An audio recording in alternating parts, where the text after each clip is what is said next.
నమస్తే, welcome to Andhraprabha. నేను వరుణ్. కాంగ్రెస్ పార్టీలో అధికారంలో ఉండగానే కొంత వ్యతిరేకతను మూట కట్టుకుందనే వార్తలు అయితే బయటకు వస్తూ ఉన్నాయి.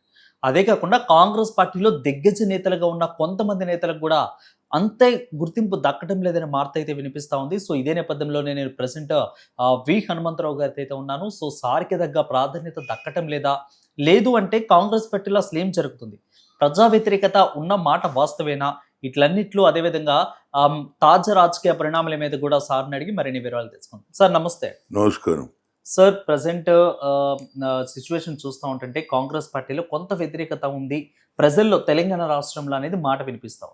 చూడండి, కొందరికి అంటే ఇతర పార్టీల వారు చేరినప్పటి నుంచి కొంత ఉంటుంది కదా, మేము మొదటి నుంచి పనిచేసినాం అనేది కొంత బాధ ఉన్నది. దాన్ని సరిచేయడానికి మా ప్రయత్నం చేస్తున్నాం. ఎందుకంటే మొన్న జరిగినటువంటి ఎన్నికలు కేవలం ఒక పక్క రాహుల్ గాంధీ గారు భారత్ జోడో యాత్రలో ఒక నినాదం ఇచ్చారు. అగ్రకులాల్లో పుట్టిన బడుగు బలహీన వర్గాలకు ఆలోచన చేసే ఏకైక ఆలోచన అది ఇందిరాగాంధీ కావచ్చు, రాజీవ్ గాంధీ కావచ్చు, ఇవాళ రాహుల్ గాంధీ కావచ్చు. ఆయన ఏమన్నాడు, అరే నేను తిరుగుతున్నటువంటి ప్రాంతాలలో నాకు అర్థమైంది ఏంటంటే కేవలం ఎస్సీ ఎస్టీలకే అన్యాయం జరుగుతుంది అనుకున్నా, కానీ బీసీలు కూడా అన్యాయం జరుగుతుంది కనుక we come to the power, నేను పవర్లో వస్తే తప్పనిసరిగా we come to the power will conduct caste wise census, జితనా హిస్సేదారి ఉతి భాగీదారి అన్నాడు. According to their population wise their shares will get అన్నాడు. అన్న తర్వాతనే ఈ రాష్ట్రంలో ఒక ఊపు వచ్చింది.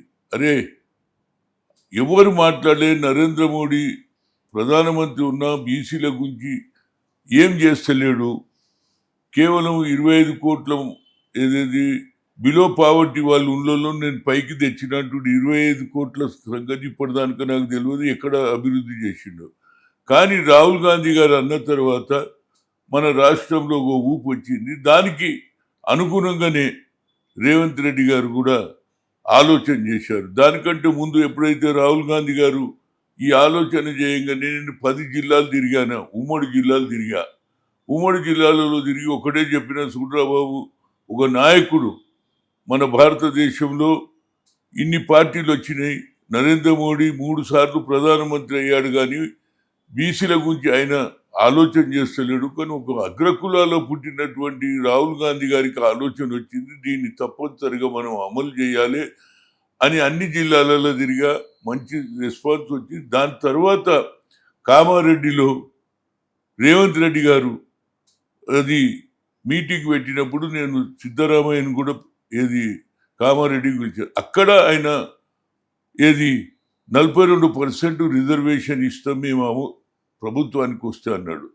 దాన్ని అమలు చేయడానికి ఆయన ప్రభుత్వం వెంటనే రావడంతో 150 కోట్ల రూపాయలు కులగన చేయడానికి ఇంటింటికి తిరిగి సర్వే చేశారు. ఆ తర్వాత అసెంబ్లీలో కూడా బిల్లు పెట్టారు. అసెంబ్లీలో బిల్లు పెట్టి పాస్ కూడా అయింది. ఆ తర్వాత ఆర్డినెన్స్ తీసుకొచ్చారు. ఆర్డినెన్స్ తీసుకుపోయి గవర్నర్కి ఇస్తే అది కోల్డ్ స్టోరేజ్లో అయింది. ఇక లాభం లేదు, ఎందుకంటే కేంద్ర ప్రభుత్వం ఎప్పటి వరకు అయితే లోకల్ బాడీ ఎన్నికలు జరగాయో మనకు వచ్చే బడ్జెట్ రాదన్న ఉద్దేశంతో ఆయన ఆర్డినెన్స్ తీసి గవర్నర్కి ఇస్తే అది కోల్డ్ స్టోరేజ్ లేదు. అయినా ముఖ్యమంత్రి గారు ఒక మంచి పని ఏం చేసి, నేనే వస్తా పదండి ఢిల్లీకి పోదామన్నాడు. ఢిల్లీలో జాజుల శ్రీనివాస్ గౌడు, అదేవిధంగా మిగతా కుల సంఘాలు అందరూ కూడా ఢిల్లీకి వచ్చారు, ధర్నా చేశాము. అక్కడ కూడా మాకు ప్రెసిడెంట్ అపాయింట్మెంట్ దొరకదు, నా ప్రధానమంత్రి. దానికి రేవంత్ రెడ్డి గారు కిషన్ రెడ్డి గారు మీరు అపాయింట్మెంట్ తీసుకుంటే నేను వస్తా అన్నాడు. ఆయన కూడా ఏం పట్టించుకోలేదు.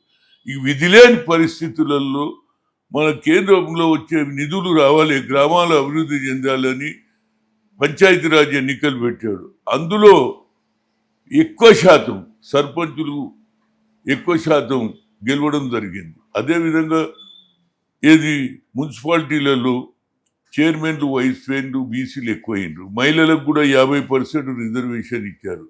ఇవన్నీ జరిగినాయి. కానీ ఇవాళ కూడా మా మీద ఒక అపోహ ఏమున్నదంటే మేము 42% చెప్పినాం, మేము ఇంప్లిమెంట్ చేయలేదని ప్రతి బీసీ మీటింగ్లలో మమ్మలను ఒక సూత్రధారి అని మమ్మలను విమర్శిస్తున్నారు. కాబట్టి దానికి నేను మొన్న వికారాబాద్ సభలో ఏదైనా కలిసినప్పుడు చెప్పాను, అయ్యా రాహుల్ గాంధీ గారు మీరు ఒక మంచి పని చేశారు, మీరు చేసింది మీరు చెప్పుకోరు, కానీ మీరు చేసింది మేమైతే చెప్పాలి కదా. మీరు ఎప్పుడైతే కన్యాకుమారి నుంచి కాశ్మీర్ వరకు మ్యారథాన్ పాదయాత్ర 4,500 కిలోమీటర్లు తిరిగిన తర్వాత మీకు ఒక ఆలోచన వచ్చింది, ఏమని? అరే, ఎస్సీ ఎస్టీలకే కాదు బీసీలకు కూడా అన్యాయం జరుగుతుంది కనుక వారికి న్యాయం చేయాలన్నారు. దానివల్లనే ఈ రాష్ట్ర ప్రభుత్వం వచ్చింది. అదే విధంగా మీ మీద నమ్మికతో అందరూ ఓట్లు వేశారు. కానీ ఒకటే జరుగుతుంది, మేము అన్నీ చేశాం, కానీ ఇందిరా సహాని కేసులో 50% సీలింగ్ పెట్టారు. 9th షెడ్యూల్లో పెట్టాలంటే మీరు ప్రధానమంత్రి అయినుంటే ఈ పంచాయతీ ఉండకపోతుండే, కానీ మీరు అపోజిషన్ లీడర్గా అయిన కనుక ప్రైవేట్ బిల్ మూవ్ చేయాలంటే నేను మూవ్ చేస్తాను కూడా అన్నాడు. ఇక అదొక్కటే మిగిలింది. మా ఉద్దేశం ఏంటంటే ఎవరు ఎన్ని మాట్లాడినా దాంతోపాటు నిన్న మీటింగ్ పెట్టుకున్న బీసీ మీటింగ్ నన్ను కూడా అయ్యా ఆ రోజుల్లో ఏమన్నాడు, 20 కోట్లు అనౌన్స్ చేస్తే నేను ఆయన సభలనే అన్న, కామారెడ్డిలో ముఖ్యమంత్రి గారు మా జనాభా ఎక్కున్నది సరిపోదు అంటే ఆయన పెంచుతానే అన్నాడు. ఇవాళ నా ఉద్దేశంలో నిన్న జరిగిన సమావేశంలో ఎవరు జాదుల శ్రీనివాస్ పెట్టినటువంటి మీటింగ్లని అందరిని పిలిచారు, శాసనసభను పిలిచారు, మంత్రులు పిలిచారు. వాళ్ళు ముఖ్యమంత్రి గారి రిప్లై ఉన్నది ఏది గవర్నర్ దాని మీద అని ఆయన వెళ్ళిపోతే ఆయన వెంబడి అది. కానీ మీటింగ్లో ఒకటి డిసైడ్ అయింది, మేము తప్పనిసరిగా ఏది బీసీ సప్లై అని ఉండాలి, ఎందుకంటే మా బీసీల సంఖ్య ఎక్కువ ఉన్నది, అదొకటి. రెండోది సరి అయిన మాకు న్యాయం జరగాలి. 42% అంటున్నారు కదా, మిగతాది కేంద్రంలో ఏం జరుగుతుంది, కానీ ఇక్కడనన్నా మీరు ఇవ్వచ్చు కదా పదవులల్లా, పొజిషన్స్లల్లా అని ఆ డిమాండ్ ఉన్నది. దీనికి తప్పనిసరిగా రాష్ట్ర ప్రభుత్వం ముందుకు రావాలని కోరుతున్నాయి. ఎందుకంటే ప్రజలు మన నమ్మికతో ఉంటారు. మీరు ఎవరికి టికెట్ ఇచ్చినా ప్రజలు గెలిపించారు, ఎందుకంటే రాహుల్ గాంధీ గారి మీద నమ్మికతో చేశారు. అదేవిధంగా ఆయనను కూడా నువ్వు ప్రధానమంత్రి కావాలని నీకు ఆలోచన ఉంటే నాకు కూడా అదే ఆలోచన ఉంది.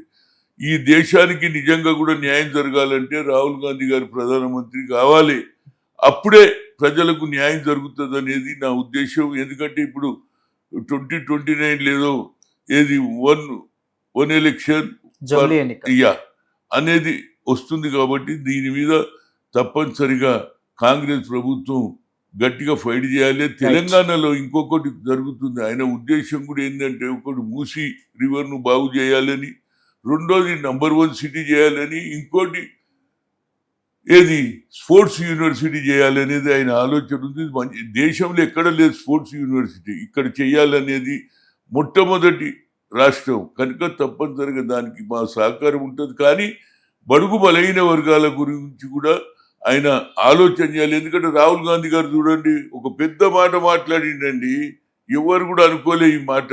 బిఎస్పి నాయకుడు అయినటువంటి కాంశీరామ్ ఏమన్నాడు తెలుసా, కాంశీరామ్కు భారత రత్న ఇవ్వాలని ప్రైమ్ మినిస్టర్కు లెటర్ రాశాడు.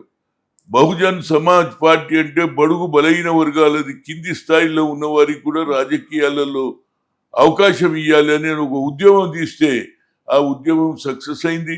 ఉత్తరప్రదేశ్ పెద్ద రాష్ట్రం, ఆ పెద్ద రాష్ట్రంలో 4 సార్లు మాయావతి ముఖ్యమంత్రి అయింది. కనుక ఆయన ఆలోచన అంటే కేవలం రాజకీయం అగ్రకులాల వారి కాదు, అట్టడుగునున్న పేద ప్రజలు కూడా రాజకీయాల్లో రావచ్చని నిరూపించిండు ఆయన. అందుగురించి దానికి ఇవ్వాలంటుంది. దాని మీద కూడా నాకు ఒక ఆలోచన వచ్చింది, మన రాష్ట్రంలో మొట్టమొదటిగా ఆయనకి ఇవ్వాలనేది ఇందిరా పార్క్ దగ్గర ధర్నా కూడా చేయాలనేది ఆలోచన. ఇక్కడ ఒక దిక్కు ఇవాళ ఉగాది, రేపు రంజాన్ అయిపోయిన తర్వాత ఆ కార్యక్రమం కూడా పెడితే, ఎందుకంటే ఆ జెనెటిక్స్ ఆ కుటుంబంలో ఉన్నది, ఆ రక్తంలో ఉన్నది. ఇందిరాగాంధీ భూ సంస్కరణ అమలు చేసి ఇంత పకడ్బందీగా ఉన్న ఈ యొక్క దాంట్లో కూడా అంటే కాంగ్రెస్ పార్టీ అగ్రనేతల్ని గుర్తిస్తుంది అన్నప్పుడు మీలాంటి అంటే స్వతంత్రం తర్వాత పుట్టి భారతదేశంలో దిగ్గజ నేతగా ఎదుగుతున్న మీలాంటి వాళ్ళకి ఎందుకు రాజ్యసభ సీట్ విషయంలో కూడా ఎందుకు వెనకడిగేస్తా ఉంది? అంటే రాహుల్ గాంధీ కుటుంబం మొత్తం కూడా మీకు ఫేవర్గానే ఉంటుంది, బట్ ఇక్కడ ఏం జరుగుతుంది? రాష్ట్రంలో మెలకువలు ఉన్నాయా, దేశ కాంగ్రెస్ పార్టీలో మెలకువలు ఉన్నాయా? మీ పరంగా అసలు రాజ్యసభ సీటు ఖచ్చితంగా విహెచ్ గారికి వచ్చింది అనుకున్నాం మేము, బట్ ఎందుకు డీల్ అవుతా వస్తుంది విహెచ్ గారి విషయంలో అనుకోవాలి? చూడండి, కొన్ని పని నాకు రాజ్యసభ ఇచ్చినా ఇవ్వకపోయినా నా స్టైల్ చెప్తా. నేను ఇంతసేపటికి బడుగు బలహీన వర్గాలకు ఎక్కడ అన్యాయం జరిగితే గత ప్రభుత్వంలో 10 ఏండ్లు పోరాడిన. ఇప్పటికి నా మీద 16 కేసులున్నాయి. నేను అనేది ఏంటంటే ఒక రాజ్యసభకు ఇంకా ముందు ఉన్నది. నేను అనేది ఇంకా 2 ఏళ్ల తర్వాత వస్తుండొచ్చు. ఎందుకంటే ఆయన దగ్గరి మనిషి అనుకున్నాడు. వేరియస్ రీజన్లో నాకు కూడా చెప్పాడు, హనుమంతన్న నీకే ఇస్తా అన్నాడు. కొన్ని పరిస్థితుల వల్ల ఆయన ఇయ్యలేకపోయాడు. నాకేం లేదు. ఎందుకంటే ఐఎమ్ ఏ పాపులర్ మ్యాన్, ప్రజల మనిషి. నేను ఎక్కడికి పోయినా నాకు జనం అరే హనుమంతన్న అంటే నా వాయిస్ విని ఉరికొస్తారు కనుక నాకు ఆ ఇబ్బంది లేదు. నాకు ఒకటే, రాహుల్ గాంధీని ఈ దేశానికి ప్రధానమంత్రి అయితే నేను బడుగు బలహీన వర్గాలకు న్యాయం జరుగుతుంది అనేది నా ఉద్దేశం. చాలా మంది కూడా అపోజిషన్ పార్టీ వాళ్ళు అంటున్నారు మా పార్టీలో ఉన్న కార్యకర్త హనుమంతన్నకు అన్యాయం జరిగింది అని. ఒక్కోసారి రాజకీయాలలో అప్ డౌన్స్ వస్తాయండి. దానికి మాత్రాన ఏదో నేను బాధపడవద్దు. కానీ మీలాంటి దిగ్గజ నేతలు రాజ్యసభలో ఉంటే మాలాంటి వాళ్ళకి inspiration.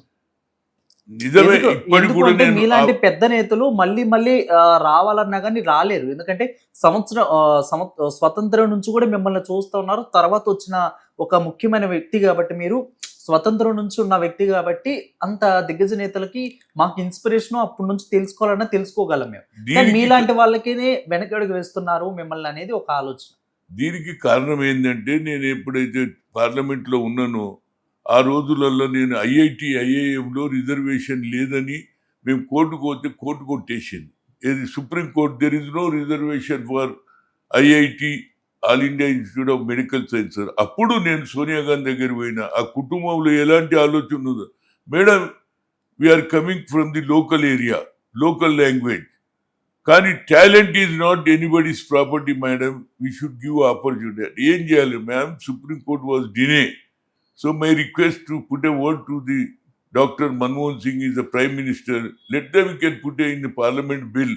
Whether bill will pass or not, దాని మీద వదిలేద్దామంటే ఆమె అప్పుడే చెప్పేస్తే బిల్ పెడితే అన్ని రాజకీయ పార్టీలు, శరద్ పవార్ నుంచి మమతా బెనర్జీ నుంచి మాయావతి నుంచి అన్ని పార్టీల వారు, డిఎంకేనైతే మొదటి నుంచి బడుగు బలైన వర్గాలకి స్టాలిన్ వాళ్ళ పార్టీ అన్ని పార్టీలు సపోర్ట్ చేసి ఇవాళ పాస్ అయితే ఒక్కొక్క ఐఐటీలో చదివినటువంటి ఇంజనీర్లు ఇవాళ ఒక్కొక్కరు 1,20,000 జీతం సంపాదించుకుంటూ All India institute of Medical సైన్సెస్లో డాక్టర్లు అవుతున్నారు. నేను ఒకనాడు ఏది బెంగళూరు ఎయిర్పోర్ట్లో ఉన్న భార్యాభర్తలు ఇద్దరు వచ్చి నాకు నమస్తే పెట్టారు. వాళ్ళు కాలు మొక్కుతుంటే నేను why you are doing this thing అంటే, అరే sir you have forgotten, you have done a great thing. నీ ఫైట్ వల్లనే ఇవాళ I'm getting 120 lakhs of salary. This is your issue, you have taken this issue. So that's అంటే ఆ ఆలోచనలను ఇప్పుడు అందరు కూడా హనుమంతాన్ని ఇస్తే ఇంకా బాగా కొట్లాడుతున్నాను. తప్పనిసరిగా ఇప్పుడు కూడా కొట్లాడతాను. నేనేమన్నా పదవులు నాకు ఏది 2016 నాకేది లేదు పదవి. అంటే అలాంటి స్థానం అంత రాజ్యసభలో మీరుంటే ఇంకా కొట్లాడటానికి బలంగా ఉంటుంది. సరే ఒక్కొక్కసారి జరిగింది, మళ్ళీ 2 ఏళ్ల తర్వాత రాజ్యసభ వస్తుంది. నాకు రాలేదు. నేను అడిగిన ఏది ఖమ్మం సీటు పార్లమెంట్లో, ఎందుకంటే నేను రాజ్యసభలో ఉన్నా ఖమ్మంలో ఇవ్వాలి. నాకు 2 సార్లు అన్యాయం జరిగింది, అయినా నేను బాధపడలే. ఇప్పటికి కూడా ఖమ్మంలో ఎవరు వచ్చినా పనిచేస్తా, జిల్లాలకు వెళ్ళి ఎవడు వచ్చినా పనిచేస్తా, గతంలో కూడా చేసినా నాకు అలవాటు. పార్టీ తరపు నుంచి మీకు సపోర్ట్ ఉందా? మహేష్ కుమార్ గౌడ్ గానీ, రేవంత్ రెడ్డి గానీ వాళ్ళు ప్రయత్నం చేశారు. కొన్ని పదవులలో వాళ్ళకు కాలేకపోయిందేమో అని అనుకుంటా, కానీ వాళ్ళు సపోర్ట్ చేయకుంది అక్కడ దానికన్నా పేరు పోయింది. పోయినా కానీ కొన్ని పరిస్థితుల వల్ల నాకు రాలేదని నాకు బాధ లేదు. ఆయననే వచ్చిండు. వేమా నరేందర్ రెడ్డి వస్తే నేను తప్పనిసరిగా, మన తెలంగాణ కల్చర్ ఏంది, ఎవరు వచ్చినా తప్పనిసరిగా ఆయనకు ఏది ఆయన వచ్చి అన్న నీ ఆశీర్వాదం తప్పనిసరిగా ఉంటుంది అన్న. నాకు పదవులు ముఖ్యం కాదు, మనుషులు. పదవులు ఇవాళ వస్తాయిపోతాయి. నీకు ఏ పదవి లేకున్నా 2016 నుంచి ఇప్పటిదానికన్నా నాకు ఏ పోస్ట్ లేదు. ఆల్ ఇండియాలో లేదు, ఇక్కడ లేదు. ఓబీసీ చైర్మన్ అడిగినా అది కూడా రాలేదు. ఏది లేకపోయినా జనంలో మాత్రం నాకు ఒక విధమైనటువంటి హనుమంతన్న అంటే బడుగు బలహీన వర్గాలకు పార్టీలో ఎప్పుడు కూడా గీత దాటని వ్యక్తి అనేది ఒక ప్రచారం ఉన్నది. దాన్ని నేను కాపాడుకుంటా. ఎందుకంటే ఇన్నేళ్ళు సర్వీస్ చేసిన ఒక మంచి పేరును బాధ కలగలేదా సార్? ఎంతసేపు నేను ఏదన్నా దెబ్బ తగిలినప్పుడు ఎంతసేపు అబాబా అంటాం, ఆ తర్వాత మర్చిపోతామా లేదా, అది నాది. దెబ్బ తగిలినప్పుడే అబ్బో అంటాం, ఆ తర్వాత మానిపోగానే మర్చిపోతామా లేదా. ఇది నా కల్చర్. ఇది నేను నేర్చుకున్న కల్చర్. నాకు తప్పనిసరిగా రేవంత్ రెడ్డి కూడా కష్టపడ్డాడు ఆయన పార్టీ తేవడానికి. అందరు కష్టపడి మరి పార్టీ పరంగా ఏమన్నా పదవులు ఇవ్వడానికి ఏమన్నా రెడీగా ఉన్నారా? నామినేటెడ్ పదవులు గాని. నేను నా టాలెంట్ చూసి నాకు పదవి ఇమ్మంటే తప్పితే నేను బెగ్గింగ్ చేయాలి.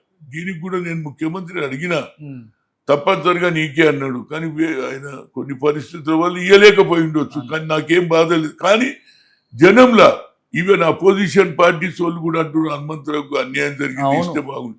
అంటే వాళ్ళ ఉద్దేశం ఏంటంటే హనుమంతరావు అంటే బడుగు బలహీన వర్గాల గురించి గొంతు వినిపిస్తాడే కాదు, ఫైట్ చేస్తాడు, కాంప్రమైజ్ కాడు అనేది ఒక మెసేజ్ ఉన్నది ప్రజలలో. కనుక దాంట్లో కొంతవరకు కార్యకర్తలు కూడా నాకు ఎన్నో ఫోన్లు చేసి హనుమంతనా నీకు అన్యాయం జరిగిందే, నీకు ఎరిగిన ఉంటే మా అందరికీ లాభం జరుగుతుండే అనే బాధ ఉన్నది కార్యకర్తలకు. ఆలోచన అయినా నాకు మాత్రం ఎలాంటి లేదు. నేను తప్పనిసరిగా పార్టీ కార్యక్రమాలు చేస్తూనే ఉంటా. చూడండి, మొన్ననే లెటర్ రాసిన రాహుల్ గాంధీ గారు, you taken a good decision. ఇది బిఎస్పీ పార్టీ పెట్టినటువంటి వ్యక్తి కాంశీరామ్ కు భారత్ రత్న అనేది యూనిక్ డిసిషన్. అంటే మీ కుటుంబంలో ఉన్నది బడుగు బలైన వర్గాలను పైకి దేవులని ఇందిరాగాంధీ కానీ మీ ఫాదర్ రాజీవ్ గాంధీ గారు కానీ ఆయన ఉన్నప్పుడు నేను పిసిసి ప్రెసిడెంట్. అంత పెద్ద గాంధీ కుటుంబానికి అంటే అంటే మన రాష్ట్రంలో కూడా తెలంగాణ సీఎం అన్నారు మొన్న, నన్ను ఇంకేం చేసిన డబ్బులు వస్తాయి, నన్ను కోసినా కూడా డబ్బులు రావన్నారు. అంటే తెలంగాణ రాష్ట్రానికి అంత డబ్బు లేని పరిస్థితులు ఉన్నప్పుడు గాంధీ కుటుంబానికి 5,000 కోట్లు లేదంటే మిగిలిన 100 కోట్లు కానీ పంపించాల్సిన అవసరం ఏమొస్తా ఉంది అనేది. చూడండి, ఇది అపోజిషన్ మాటనండి, పంపిస్తుందా లేదా. ఇప్పుడు వాళ్ళు 10 ఏళ్ళు రాజకీయం చేసిండ్రు. ఏది టిఆర్ఎస్ పోయి బీఆర్ఎస్ అయింది. బీఆర్ఎస్ ఓడిపోవడానికి ఒకటే ఫస్ట్ కారణం, ఇప్పటికి కూడా వాళ్ళు రియలైజ్ చేస్తలేరు. అది ప్రజల నుంచి వచ్చినటువంటి ఆకాంక్ష. ఏది సెల్ఫ్ రెస్పెక్ట్ తోడు బతకాలని ప్రాణాలు అర్పించినటువంటి పార్టీ పేరు ఎందుకు చేంజ్ చేసిండ్రా బాబు? అంటే మీకు ఒక ఆలోచన వచ్చి తెలంగాణలో గెలిచినవి కదా, యావత్ భారతదేశంలో రాజకీయం చేయాలన్న దగ్గరనే ఫస్ట్ మైనస్ వాళ్ళది. సెకండ్ మైనస్ ఏమైంది తెలుసా? నువ్వు డబ్బులన్నీ తీసుకుపోయి మహారాష్ట్రలో ఖర్చు, అబ్కి బార్ కిసాన్ కి సర్కార్ అని కోట్ల రూపాయలు ఖర్చు చేసినావు. అదేవిధంగా ఇక్కడ రైతులు చనిపోతుంటే నువ్వు ఒక్క పైసా ఇవ్వకుండా పంజాబ్లో బీహార్లో పోయి పంచినావు. ఇవన్నీ కూడా మైనస్ అండి. ఎప్పుడే కానీ ఒక పార్టీ పెడితే ఆ పార్టీ కంటిన్యూస్ కావాలి. పార్టీ మారితే ఏదో మీకు ఇష్టమని ప్రజలు ఒక తీర్పు ఇచ్చిర్రు, టీఆర్ఎస్ కు తీర్పు ఇచ్చిర్రు, బీఆర్ఎస్కి ఇయ్యలే. కనుక బీఆర్ఎస్ ఓడగొట్టిండ్రు. ఇప్పటికన్నా వాళ్ళు మేధోమతనం పెట్టుకొని ఏమేమి తప్పులు చేసినావు, what mistake we have done. So దాంట్లో సరిదిద్దుకొని ఇక ముందు ఇలాంటి మిస్టేక్ మేము చేయకుండా మళ్ళా ప్రజల దగ్గరికి పోతే ప్రజలు ఆలోచన చేస్తారు. మీరు మీ మిస్టేక్నే తప్పుకుంటే ఎంతసేపటికి రేవంత్ రెడ్డి మీద, లేకుంటే మూసీ మీద, లేకుంటే కరప్షన్ మీద, లేకుంటే ఎన్నిసార్లు ఢిల్లీకి పోయిండు. అరే ప్రజల పక్షాన పోవాలి, ఢిల్లీలో సర్కార్ ఉన్నది. అంటే మీరు రాహుల్ గాంధీ కుటుంబానికి అంత డబ్బులు ఇవ్వటాన్ని సమర్థిస్తారా? అరే ఎవరు ఇచ్చిండా? వీళ్ళు చెప్తున్నారు రాహుల్ గాంధీకి డబ్బులు అవసరం లేదు, పార్టీ అవసరం ఉన్నది. కనుక దానికి అన్ని పార్టీల మీద కూడా ఏదైతే డబ్బులు వసూలు చేసి మీరు తీసుకోలేదా? కేంద్రంలో ఉన్న కేంద్రంలో ఆయన అపోజిషన్ లీడర్. ఎంతసేపటికి వీళ్ళు కేంద్రానికి డబ్బులు వంచుతున్నారు అనేది ఒక అపోహ తప్పితే వాళ్ళకు ఈ పైసలు అవసరం లేదు. ఆయన పోతున్నాడు, ఎప్పుడు పోయినా ఆడ ప్రజల పక్షాన, డెవలప్మెంట్ పక్షాన, నిరుద్యోగాన్ని నామరూపాలు చేసేసి ఉద్యోగాలు ఇవ్వాలని ఢిల్లీలో ఉన్నటువంటి పెండింగ్ ప్రజలు రోడ్ల విషయం కానీ, ఇరిగేషన్ ప్రాజెక్టు కానీ, అదేవిధంగా ఎన్విరాన్మెంట్ కానీ దీని గురించి పోతుంటే దానికి కూడా మీకు బాధ ఉంటే ఎట్లా చెప్పు. రేపు పశ్చిమ బెంగాల్ ఎలక్షన్స్ స్టార్ట్ అవుతున్నాయి, ఇటు తమిళనాడు డిఎంకే కూడా స్టార్ట్ అవుతా ఉంది, మొత్తం మీద అస్సాము రాష్ట్రం మీద స్టార్ట్ అవుతుంది. అంటే వీటికి రాహుల్ గాంధీ సపోర్ట్ ఏ విధంగా ఉంటుంది? చూడండి, ఒకటే ఉన్నది, నరేంద్ర మోడీ ఎక్కడెక్కడైతే ప్రభుత్వాలు ఉన్నాయో దాన్ని పడగొట్టే కార్యక్రమం చేస్తున్నాడు తప్పితే మన మమతా బెనర్జీ ఏం తప్పు చేసిందండి?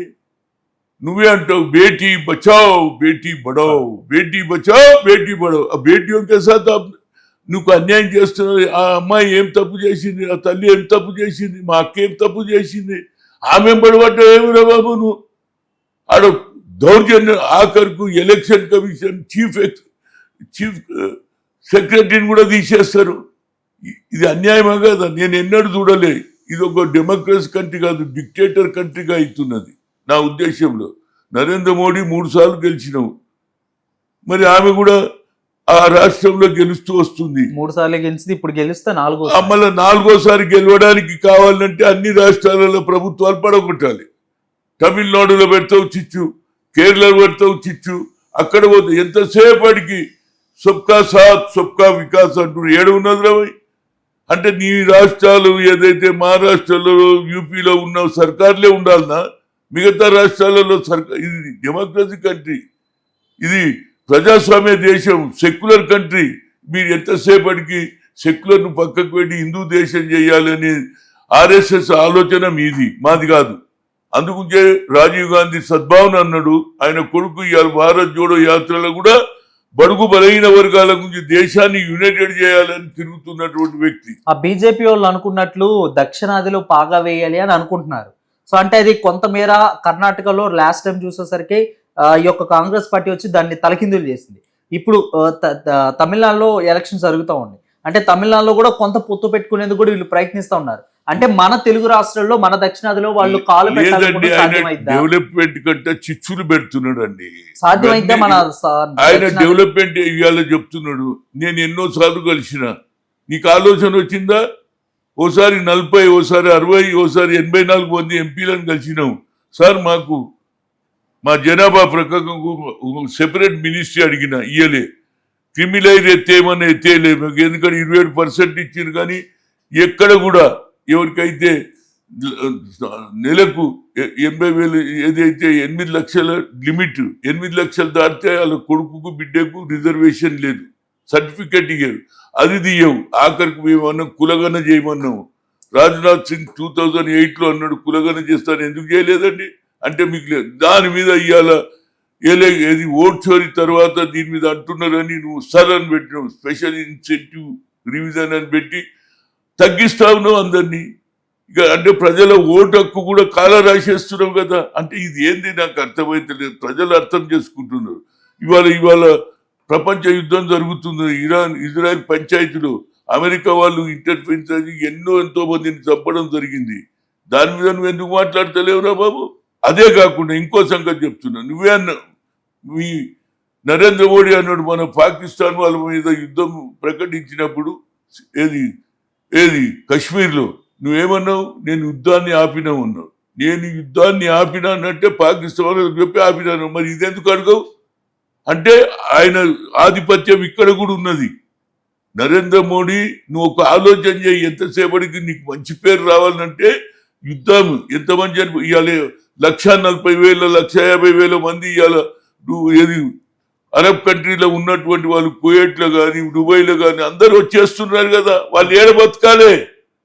వాళ్ళ నిరుపాధి ఇల్లు ఆడ ఏదైనా ఇల్లు కట్టుకున్నారు, ఏదైనా ఆస్తి కొంటే ఆస్తి కూడా లేకుండా బట్టలు తీసుకొని వచ్చేసిండ్రు. ఈ యుద్ధం అవసరమా? నువ్వు మరి మీరు ఎందుకు దానికి గట్టిగా అడుగుతలేరు? ఈ యుద్ధం వల్లనే కదా ఇవాళ గ్యాస్ కొరత వచ్చింది. ఏదో 2 ఉగడరేవులు వచ్చినాయి కాబట్టి ఏదో వస్తుందని అంటున్నారు. కానీ ఇవాళ కూడా నేను నెలకు నాకు 3-4 గ్యాస్ నాకు 2 ఇచ్చిండ్రు. ఏంటంటే సార్ తర్వాత ఇస్తామంటారు. అంటే షార్టేజ్ అయింది, దానికి బ్లాక్ మెయిల్ కూడా. అక్కడ గవర్నమెంట్ నిండుగా ఉండే అసలు ఏమి ఇబ్బంది లేదు, ఎల్పిజి మొత్తం మీద ఉందని చెప్తా ఉంది. ప్రజలేమి ఇక్కడ కష్టాల్లో గ్రౌండ్ లెవెల్ ఇబ్బందులు పడుతున్నారు. ఏ గవర్నమెంట్ కూడా అదే చెప్తుందా, ఇబ్బంది లేదంటారు. మరి ప్రజలు ఇబ్బంది పడుతున్నారా లేదా? పడుతున్నారు. మరి పడుతూనే ఉన్నారు. అడగండి మీరు, ఇంటింటి ఎన్ని గ్యాసులు ఉంటామా, నీకు ప్రతి నెల ఎన్ని గ్యాసులు తీసుకుంటారు, ఇప్పుడు ఎన్ని వచ్చినా అడిగితే తెలుసు. 25 రోజులు ఇచ్చారు ఇప్పుడు గడువు, 25 రోజులు గడువు ఇచ్చారు ఇప్పుడు ఒక గ్యాస్ కి. అవునే, నేనేమంటున్నా, ప్రజలే చెప్తున్నారు కదా, మేము అంటలేము. మేమేదో దీన్ని ఎక్స్ప్లెయిన్ చేసి ప్రజలను రెచ్చగొడతలేము. ప్రతిపక్షాలే రాదాంతం చేస్తా ఉన్నాయి దీని మీద. అదేనండి, ప్రతిపక్షాల డ్యూటీ ఏంది?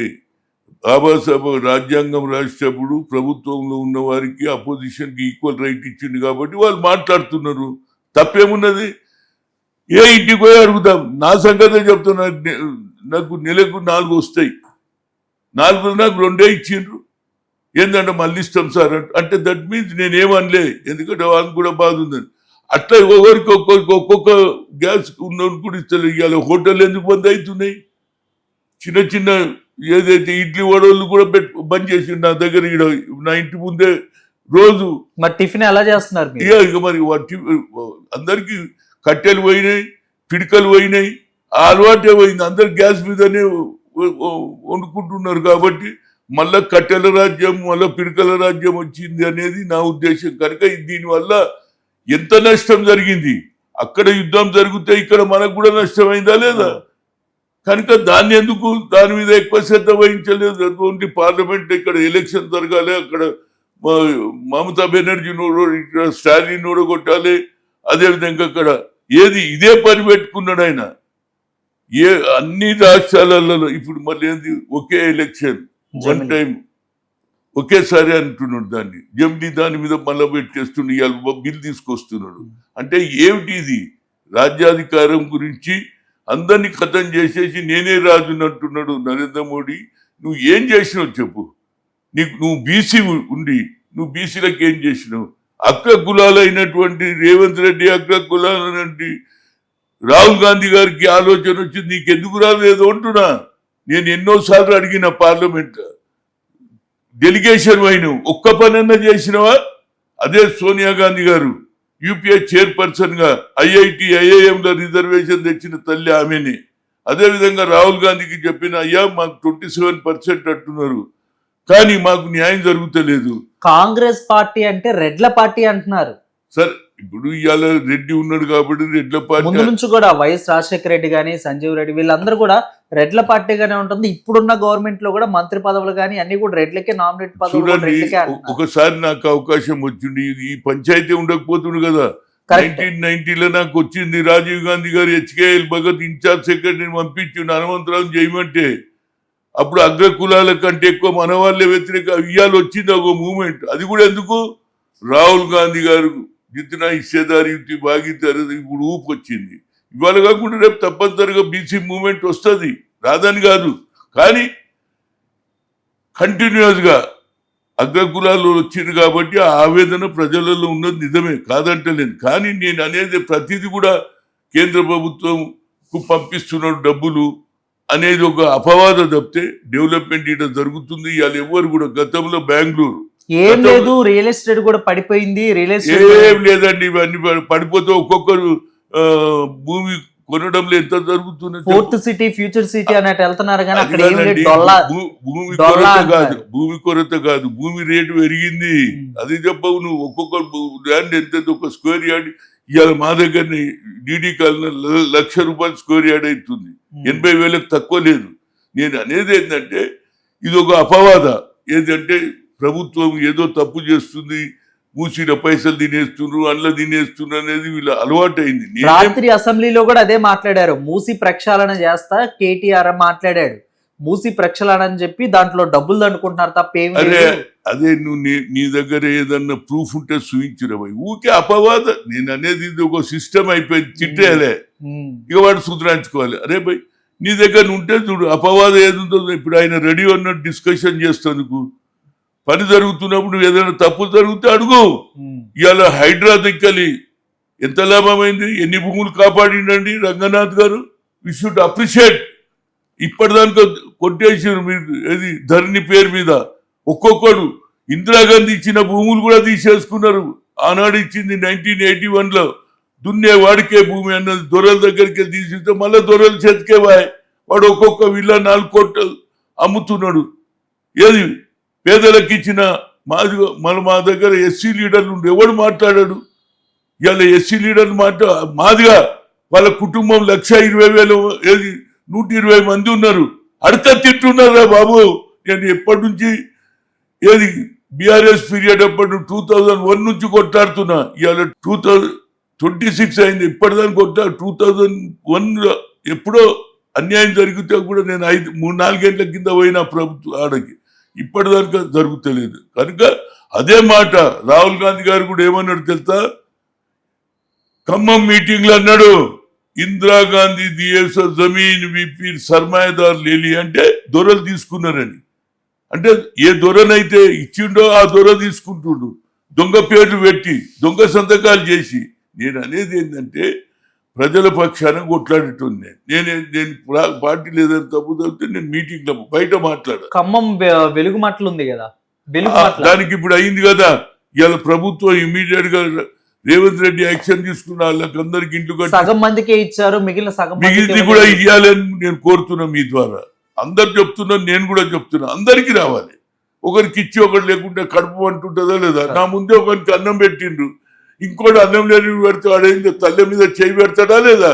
కనుక అది కూడా నేను ఇవ్వాలని కోరుతున్నాను. ఎందుకంటే నేను ఖమ్మంలో గతంలో 2 సార్లు పోటీ చేయాలని ప్రయత్నం చేసినా అక్కడ రాజీవ్ గాంధీ గారు 2 సార్లు, ఒకసారి ట్రైబల్ ఏరియాలో, ఒకసారి ఫ్లడ్ అయిపోయి ఆయన ఇంబడి ఉన్నారు. 66 ఎకరాలు ఉన్న భూదాని భూమిని 33 ఎకరాలు చూపిస్తా ఉన్నారు. ఇంకా 33 ఎకరాలు ఏమైంది? అది ఏమైందో అడుగుమని అంటున్నా. ఎవరైతే రెవెన్యూ మీద అడగాలి. నేను ఏమంటున్నా, మీరు కాగితాలు చూస్తే నేను కొట్లాడతా.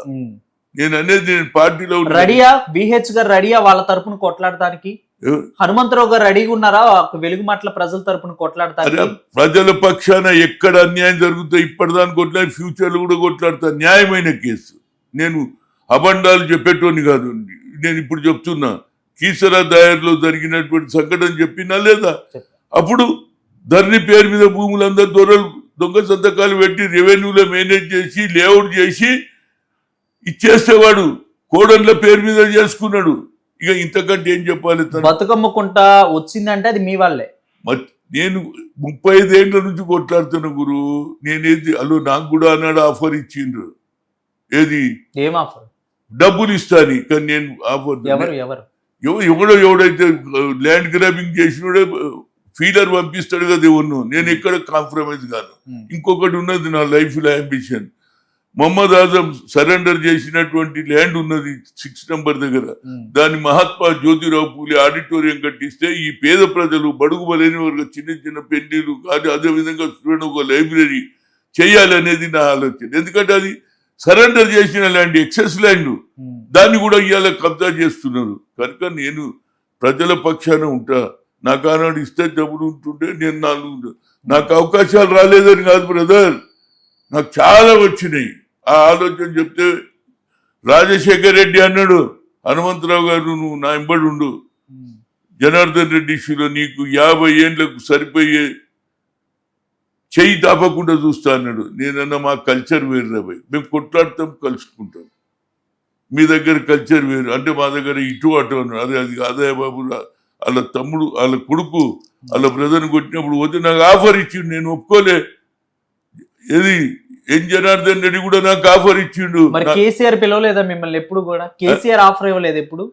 కేసీఆర్ కు ఆఫర్ ఉండే ఏదో చెప్పడానికి నన్ను కూడా కలుపుకోవాలని చూసిండు. కానీ నా కల్చర్ ఏంటంటే ఒక పార్టీలో ఇందిరాగాంధీ ఆలోచనతోటే నేను రాజకీయాల్లో వచ్చిన. ఆమె బడుగు బలైన వర్గా నా లైఫే బడుగు. నేను నాకు పిసిసి ప్రెసిడెంట్ ఉన్నప్పుడు 23 జిల్లాలలో 12 జిల్లాలలో బీసీలను చేసిన బడుగు బలైనవారు. అది ఆయన ఆలోచన. రాజీవ్ గాంధీ కూడా ఏమన్నాడు, according to my mother social justice గోయడ్ అన్నాడు. 5 నిమిషాలలో సిగ్నేచర్ చేసి ఏది ఎగ్జిక్యూటివ్ కమిటీ ఈ దేశంలో ఎవరికి కాలే. తర్వాత ఆయన అన్నాడు హెచ్కేలు, హనుమంత్ 5 నిమిషాలలో చేసుకొచ్చినారు అవి దేశంలో ఎవరికి కాదు. ఒక్కొక్క ఎగ్జిక్యూటివ్ కావాలంటే 1 year 1.5 years అవుతుంది. అది దట్ ఈస్ మై క్రెడిట్. నాకు రాలేదని కాదు వచ్చిన, కానీ డబ్బు దిక్కు చూడలేదు. ప్రజల్లోకి కేసీఆర్ ఎప్పుడు చూడండి, కేసీఆర్ ఆలోచన చేయాలి. ఇప్పటికైనా ఆయనకు టైం ఉన్నది. ఊరికే కొడుకును తిట్టిపియడం, కొడుకును అసెంబ్లీలో మాట్లాడు, ఆయన పని ఆయన రావాలి. Yes, what mistake have done. నేను తెచ్చిన తెలంగాణలో ఏం చెప్తాడు చెప్పుకోను. 10 ఏళ్ళు నువ్వు అధికారంలో ఉన్నావు. అరే కట్టినటువంటి 2 bedroom కూడా మీరు ఇయ్యలే. మేము ఇళ్ళలో నేను బట్టి విక్రమార్గా తిరిగినవా లేదా? ఆనాడు శ్రీనివాస్ యాదవ్ కూడా నా ఎంబడి ఉండే. కట్టినటువంటి కూడా ఇవ్వకపోతే మీరు ఏంది మీరు? ఆఖరికి అంబేద్కర్ స్టాచ్యూని కూడా బలగొడతారు. కొత్తది చేస్తే నాకు ఇప్పటిదానికా కేసు నడుస్తుంది. నేను కాంప్రమైజ్ కానండి న్యాయం గురించి. ఏదన్నా సర్దుబాటు ఉంటే మరి కుటుంబంలో వాళ్ళకి ఆస్తి తగాదాలు నిజమేనా అంటారా? కేసీఆర్ కుటుంబంలో కవితకి, హరీష్ రావుకి, కేటీఆర్ కి, వీళ్ళందరికీ అందుకే కేసీఆర్ సైలెంట్ గా ఉన్నాడా? ఇక చూడండి, ఇది ద పర్సనల్ అఫేర్ లో నేను వాళ్ళ ఇంటి తగాద ఏముందో నాకెందుకు. ఇప్పుడు వాళ్ళ చెల్లెలే బయటకు వచ్చింది. ఇక నేను మళ్ళీ ఒక మాట్లాడి తగాదు ఎందుకు ఉన్నదా లేదా అనేది వాళ్ళు తెలుసుకోవాలి. నేను రాజకీయంగానే మాట్లాడతా కాబట్టి ఇంటి పంచాయతీలలో మీ పార్టీలోకి వస్తుందంట కదా కవిత. ఏ ఇవన్నీ చూడండి, ఆమె ఎందుకు వస్తుంది ఏ కథను ఇన్ అడ్వాన్స్ గా నేను ఎవరి గురించి మాట్లాడు. ఆమెకి ఇబ్బంది ఏమి ఉండదు, ఆమె మీద ఏమి ఇబ్బంది పెట్టిందో ఆమెనే వచ్చి మాకంటే ఎక్కువ బీఆర్ఎస్ తిడుతుంది. ఇక మరి ఎందుకు వచ్చిందని నేనేం చెప్పాలి? వాళ్ళ ఇంట్లో కొట్లాట ఉందా, తనుకున్నారా, డబ్బుల పంచాయతీ? నేను I don't want to talk. మన కల్చర్ వేరు, నేను అందరిలాగా మాట్లాడా. నాకేది న్యాయం అంటేనే మాట్లాడతా. క్లీన్ చిట్ వచ్చేసింది కదా ఢిల్లీ లిక్కర్ స్కామ్ లో, క్లీన్ చిట్ వచ్చేసింది. మళ్ళా పోయింది కదా సిబిఐ, మళ్ళా పోయింది కదా సుప్రీం కోర్టు చిట్ వచ్చింది. ఇక కేంద్రం ఏమైతుందో దాని గురించి నేను మొదటి నుంచి కూడా మాట్లాడా. జరిగిందా లేదా ఒక ఎంక్వైరీ జరిగేటప్పుడు I don't want to talk. Enquiry జరిగేటప్పుడు మనము అడ్వాన్స్ గా మాట్లాడితే వాళ్ళకు నష్టమవుతుంది, న్యాయానికి కూడా నష్టమవుతుంది అని నాకు. న్యాయ వ్యవస్థ ఉన్నది, వాళ్ళు చూసుకుంటారు. కాంగ్రెస్ పార్టీ వాళ్ళకి ఫోన్ ట్యాపరింగ్, అదే విధంగా కాళేశ్వరం తప్ప ఇంక రెండు తప్ప మాట్లాడడానికి ఏమీ లేదు బీఆర్ఎస్ మీద అంటున్నారు. చూడండి, 2 ఇష్యూస్ ఉన్నాయి. ఆ ఇష్యూల నుంచి బయటపడి మీరేమేం తప్పు చేసిండ్రు అదుడుంటారు. ఎందుకు మీరు ప్రజలు రిజెక్ట్ చేసిండ్రు, ఎందుకు రేవంత్ రెడ్డిని ముఖ్యమంత్రి చేసిండ్రు అనేది తెలుసుకోవాలి. మేము అన్ని చేసినామంటున్నారు కదా, అన్ని చేస్తే ప్రజలు ఎందుకు ఓటు వేయలేదు? మేము చేసిన తప్ప, ప్రజల తప్ప అనకు. నువ్వు చేసిన తప్పుల వల్లనే ఎవడు కూడా ఇవాళ కూడా నేను ఏమంటున్నా, మళ్ళా కేసీఆర్ గిన మళ్ళా రాజకీయాలు రావాలి 5 ఏళ్ల తర్వాత అంటే ప్రజలకు క్షమాపణ చెప్పాలి. మేము ఈ తప్పులు చేసినాము, ఇక ముందు తప్పు చేయలేదంటే ప్రజలు రియలైజ్. అంత మాత్రాన రోజు రేవంత్ రెడ్డిని తిట్టడం, కాంగ్రెస్ తిట్టడం, ఇదే తిట్టతోటి ఒక దినం రాస్తారండి. మీడియా కూడా ఒకేసారి రాస్తారు. కొన్ని కేసులు ఎట్టుంటది, ఎన్నో రోజులు రాస్తారు, తర్వాత మర్చిపోతారు. నేను అనేది ఏంటంటే, ప్రజలు నీకు ఓటేసేది 2 సార్లు గెలిపించింది. అది కూడా ఎవరు? ఏది తెలంగాణ రావాలని ఎవరు అమరవీరులు త్యాగాల వల్ల వచ్చింది. అది కూడా ఎవరు ఇచ్చిండ్రు? మా అమ్మ సోనియమ్మ ఇచ్చింది. Yes, we come to the power, give a Telangana అన్నది ఇచ్చిందా లేదా? నో మోర్ క్యాజువాలిటీ అన్నది నాకే చెప్పింది. రాజ్యసభలో అనుమతి ఇలా పాస్ కావాలన్నది చేసిందా లేదా? కొట్లాడి చేసిన. అంటే నా ఉద్దేశం ఏంటంటే, తెలంగాణ రావడానికి కూడా మా కంట్రిబ్యూషన్ ఉన్నది. కేవలం ఆయననే కాదు, మేమందరం కూడా కష్టపడ, లోక్సభలో కూడా కష్టపడ్డాం, రాజ్యసభలో ఉన్నా సోనియా గాంధీ వల్లనే సాధ్యమైంది. మీరందరూ పోయి కలవలే, మీ కుటుంబ సభ్యులు పోయి అమ్మా అన్నారు. ఇవాళ ఆమెను కూడా మీరు వ్యతిరేకంగా మాట్లాడదు న్యాయమా అంటున్నా. అన్నం పెట్టిన తల్లిని కూడా తిడతారా అంటున్నా. మొన్న రోహిత్ రెడ్డి ఉన్నారు కదా, రోహిత్ రెడ్డి డ్రగ్స్ కేసులో ఫామ్ హౌస్ లో చిక్కుకున్నారు. చూడండి, ఎవడు తప్పు చేస్తాడు దిగుతాడండి. ఒక పక్క రాష్ట్ర ప్రభుత్వం డ్రగ్స్ ని ఎరాడికేట్ చేయాలి, ఒక డ్రగ్ ఉండొద్దు అనేది సెపరేట్ గా దీనికి డిపార్ట్మెంటే పెట్టేశారు. అందులో వాళ్ళు దొరికిపోయారు. వాళ్ళు నిజంగానే డ్రగ్స్ పాజిటివ్ వస్తే తప్ప, పాజిటివ్ వచ్చింది కాబట్టి తప్పని శిక్ష. నేను దీని మీద ఒకటి అంటున్నా, నా ఆలోచన, ఎవడు డ్రగ్స్ సేవించినా, డ్రగ్స్ అమ్మినోని తప్పనిసరిగా ఒక 6 సంవత్సరాలు జైల్లో పెడితే అప్పుడేమైనా భయమైంది. పోతున్నారు, వస్తున్నారు. అసెంబ్లీలో బిల్లు పెట్టాలండి. మీలాంటి వాళ్ళు ఉంటేనే సాధ్యమైంది. అది మీలాంటి వాళ్ళు ఉంటేనే. నేను చెప్తున్నా, నేను మన రేవంత్ రెడ్డికి లెటర్ రాయబోతున్నా, బట్టికి రాయబోతున్నా. అయ్యా, ఎవడైతే డ్రగ్స్ తెచ్చినవాడు కానీ, డ్రగ్స్ అమ్మినవాడు కానీ, డ్రగ్స్ తీసుకున్న వాడిని 6 years you will go to jail అని పెట్టండి. అప్పుడు భయంతో రావు డ్రగ్స్ దిగుమతి. రోజు పడుతూనే ఉన్నారు, ఆడబడుతున్నారు, ఒకసారి గంజాయి పడుతున్నారు, ఒకసారి ఏది ఈ డ్రగ్స్ తెస్తున్నారు. ఎక్కడికెళ్ళి దీని మీద కావాలంటే కఠిన శిక్ష. దీనికి అసెంబ్లీలో బిల్లు పాస్ చేస్తే అప్పుడు ఏది జ్యుడిషియరీ కూడా ముందుకు వస్తుంది. జ్యుడిషియరీ వాళ్ళు కూడా పరిచయం. ఎన్ని రోజులు కేసు నడుస్తుంది, మళ్ళీ బయట పడుతున్నారు. డ్రగ్స్ అని పాజిటివ్ వెళ్తే 6 years, డ్రగ్స్ తెచ్చినోడు దొరికితే వానికి 6 ఏళ్ల వరకు జైలు శిక్ష. అంటే అమ్మో వద్దురా బాబు, ఇదేంటి పైసలు వస్తున్నాయి, 2 రోజులు పోతున్నారు, మళ్ళీ వచ్చి ఇప్పుడు చూడు జైలుకి పోయి వస్తున్నారు, బయటకు వచ్చాక నాడు హీరో అవుతున్నాడు. మీడియా కూడా ఎక్కువ ఎక్స్పోజ్ చేస్తున్నాడు. జైల్లోకి వెళ్ళేటప్పుడు, జైల్లోకి వచ్చేటప్పుడు, పాత అసెంబ్లీలో పార్లమెంట్ ఏది కోర్టుకు పోయేటప్పుడు చూపించేవాడు. తెల్లారి నుంచి మన నమస్తేనా నమస్తేనా అంటున్నారు. ఈ సిస్టమ్ కూడా మారాలి. మీ బాధ్యత కూడా ఉంది, మీడియా బాధ్యత కూడా ఉంది. రౌడీలను వాళ్ళను ఎక్కువ ఎక్స్పోజ్ చేయడు. మర్డర్ చేసిండు, చేస్తాడు మర్డరర్. గతంలో ఎవడన్నా చంపినోడు వచ్చిండంటే ఊర్లలో తలుపులు పెట్టుకుంటారు. ఇప్పుడు హీరో అవుతున్నాడు. నా కొడుకు ఎవరు చెప్తాడు, కొత్త దాసెంబడి తిరుగుతాడు. రౌడీల పేర్లు చెప్తున్నారండి. ఇదేది కొత్త కల్చర్, నాకు అర్థం కాదు.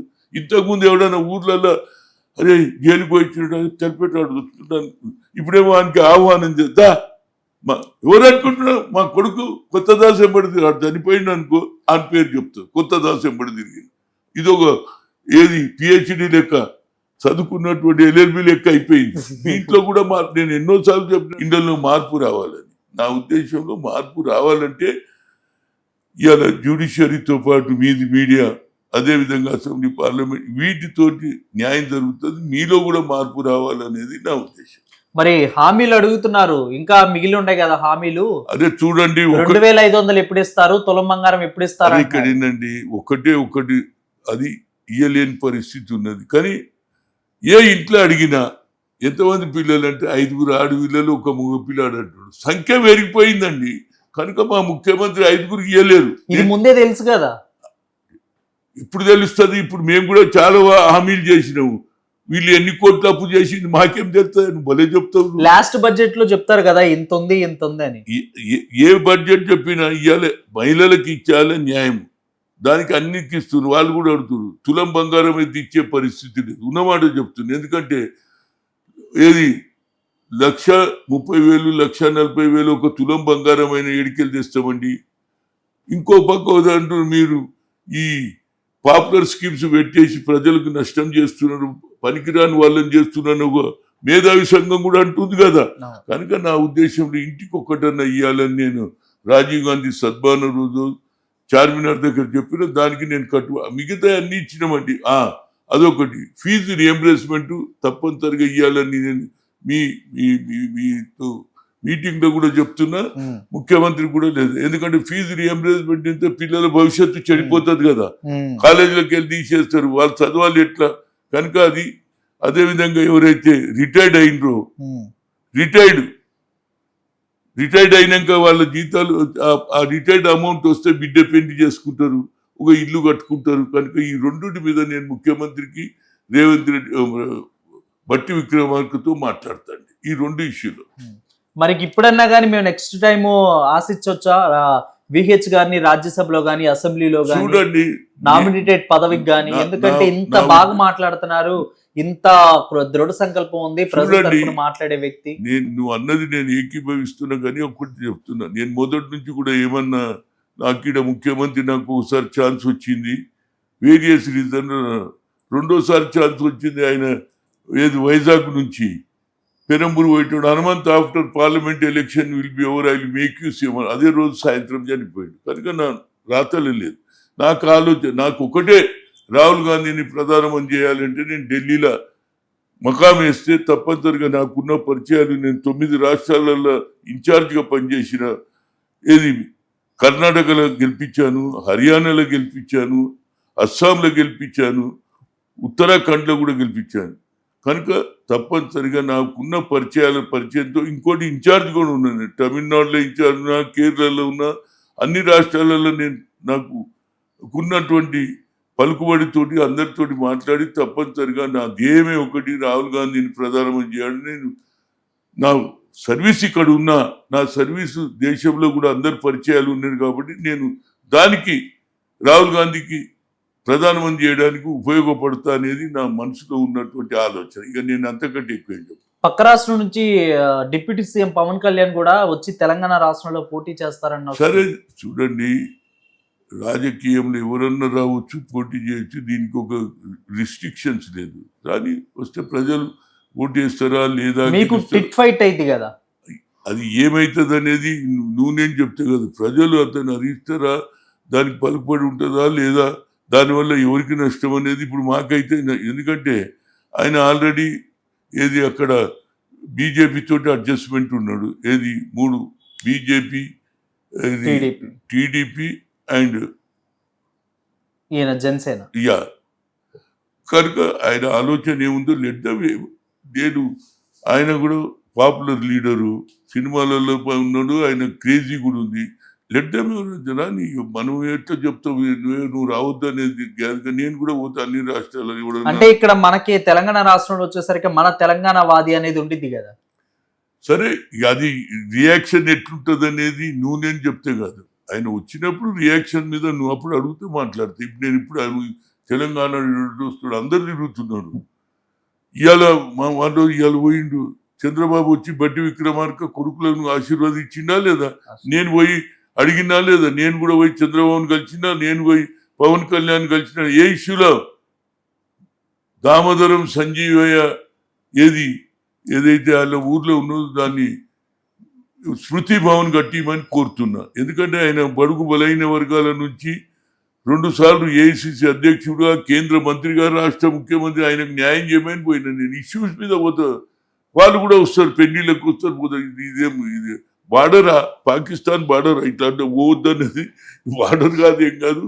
మా అన్నలు మేము తమ్ముళ్ళం, వాళ్ళ అన్నలుగా ఉన్నారు, మేము తమ్ముళ్ళగా ఉన్నాం. దీనికి పాలిటిక్స్లో ఎవరైనా రావచ్చు, ఎవరైనా పెరగవచ్చు, దానికి రిస్ట్రిక్షన్స్ లేదు.